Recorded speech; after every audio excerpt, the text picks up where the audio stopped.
அதிமுக சார்பில் போட்டியிட விருப்ப மனு அளித்தவர்களுக்கு நேர்காணல் நடைபெற்று வருகிறது. விவரங்களை செய்தியாளர் பிரகாஷ் வழங்க கேட்கலாம். பிரகாஷ், வணக்கம். விவரங்களை சொல்லுங்க. 2026 சட்டப்பேரவை தேர்தலுக்காக அதிமுக சார்பில் போட்டியிட விருப்ப மனு அளித்தவர்களுக்கான நேர்காணல் தற்போது அதிமுக தலைமை அலுவலகத்தில் நடைபெற்று வருகிறது. அதிமுக பொதுச் செயலாளர் எடப்பாடி பழனிசாமி, தலைமை நிலைய செயலாளர் எஸ் பி வேலுமணி மற்றும் துணை பொதுச் செயலாளர் கே டி முனுசாமி மற்றும் பொருளாளர் உள்ளிட்ட முக்கிய நிர்வாகிகள் இந்த நேர்காணலை நடத்துகிறார்கள். இன்றைய தினம் விருதுநகர், திருச்சி, நாகை, மயிலாடுதுறை, கடலூர் ஆகிய மாவட்டங்களுக்கு இன்று காலை நேர்காணல் நடத்தப்பட இருக்கிறது. இன்று மாலையும் நேர்காணலானது தொடர்ச்சியாக நடத்தப்பட இருக்கிறது.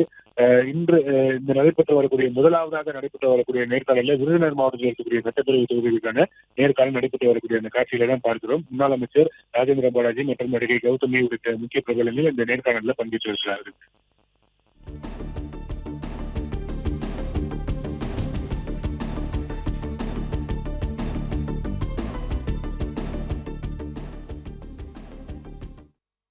பிளே ஸ்டோர் மற்றும் ஆப் ஸ்டோரில் இருந்து பாலிமர் செயலியை QR கோடு மூலம் பதிவிறக்கம் செய்யுங்கள்.